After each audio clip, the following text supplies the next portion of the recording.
प्रधानमंत्री नरेंद्र मोदी का Indonesia, Australia और न्यूजीलैंड का 3 देशों का दौरा संपन्न हो गया है।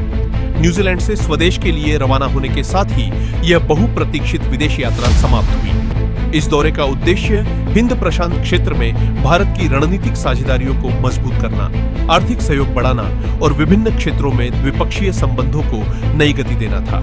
यात्रा के दौरान प्रधानमंत्री ने तीनों देशों के शीर्ष नेतृत्व के साथ व्यापक बातचीत की।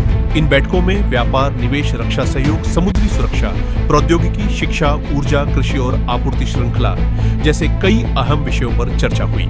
विभिन्न क्षेत्रों में सहयोग बढ़ाने के लिए कई समझौतों और साझेदारी पहलों पर भी सहमति बनी। ऑस्ट्रेलिया और न्यूजीलैंड के साथ भारत के संबंधों में शिक्षा, कौशल विकास, कृषि, स्वच्छ ऊर्जा और व्यापारिक सहयोग को विशेष प्राथमिकता दी गई। वहीं इंडोनेशिया के साथ समुद्री सुरक्षा, इंडो पैसिफिक क्षेत्र में सहयोग और आर्थिक संबंधों को और मजबूत बनाने पर जोर दिया गया। हिंद प्रशांत क्षेत्र में स्थिरता और नियम आधारित व्यवस्था को लेकर भी साझा दृष्टिकोण दोहराया गया। प्रधानमंत्री मोदी ने अपनी यात्रा के दौरान प्रवासी भारतीय समुदाय को भी संबोधित किया।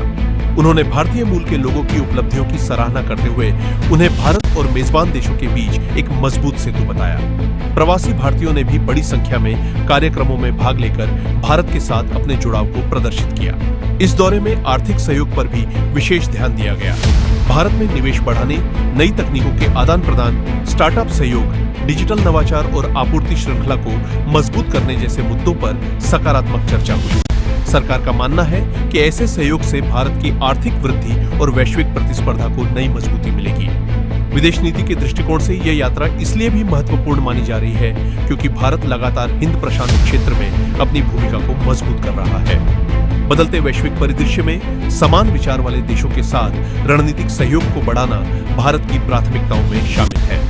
न्यूजीलैंड से प्रधानमंत्री की विदाई के साथ ये 3 देशों का दौरा सफलतापूर्वक संपन्न हो गया। अब इस यात्रा के दौरान हुए समझौतों और घोषणाओं को जमीन पर उतारना सबसे बड़ी चुनौती और प्राथमिकता होगी। आने वाले समय में इन साझेदारियों का असर व्यापार, निवेश, तकनीकी सहयोग और क्षेत्रीय रणनीतिक संतुलन पर भी देखने को मिल सकता है।